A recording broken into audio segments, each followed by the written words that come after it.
to Wikipedia, Polity was politics. Such a tremendous victory.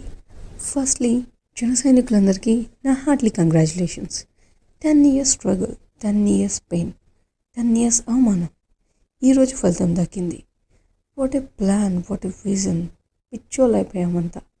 ఈ ఎలక్షన్స్కి మాత్రం కథ, స్క్రీన్ ప్లే, దర్శకత్వం అన్నీ పవన్ కళ్యాణ్ గారే. బీజేపీని కూటమిలో కలపాలి అన్న డెసిషన్కి హ్యాట్స్ ఆఫ్. అసలు టీడీపీ సీట్స్ ఇవ్వడానికి ఒప్పుకోకపోయినా సరే తన పార్టీ సీట్స్ని బీజేపీకి ఇచ్చి మరీ కూటమిలో కలిపారు. That is one of the main reason ఈ ఎలక్షన్స్ అంత పీస్ఫుల్గా జరగడానికి. అండ్ పోలీస్ ఫోర్సెస్ కూడా ఎలాంటి రక్కస్ జరగకుండా they did a fantastic job. Pawan Kalyan గారు పార్టీకి ఫండ్స్ లేకపోయినా సరే తన సొంత డబ్బులతో తన ఆస్తులు అమ్ముకుని కష్టపడి మళ్ళీ మూవీస్ చేసి ఆ డబ్బులతో ప్రజల కోసం ఒక యుద్ధమే చేస్తున్నారు. ఏపీ పాలిటిక్స్ రాతనే మార్చేశారు. జస్ట్ ఇమాజిన్, ఒకవేళ జేఎస్పీ టీడీపీ కలవకపోయి ఉంటే మళ్ళీ వైసీపీయే విన్ అయ్యేది. And you know the consequences. Thank you sir for saving AP.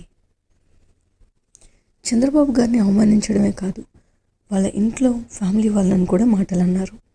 Very bad.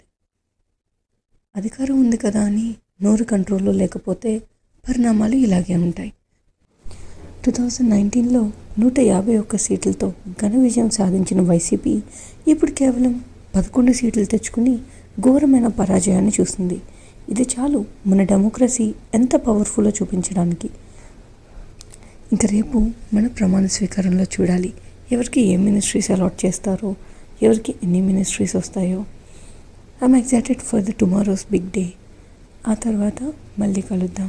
జై హింద్. ఈ వీడియో మీకు నచ్చితే లైక్ చేయండి. అండ్ పాలిటీ అండ్ పాలిటిక్స్ మీద ఇంట్రెస్ట్ ఉన్న వాళ్ళకి ఈ వీడియోని షేర్ చేయండి. This is for hour welfare. ఈ పాలిటీ వాస్ పాలిటిక్స్ సిరీస్లో మరికొన్ని వీడియోస్ కావాలంటే you know what to do. Subscribe.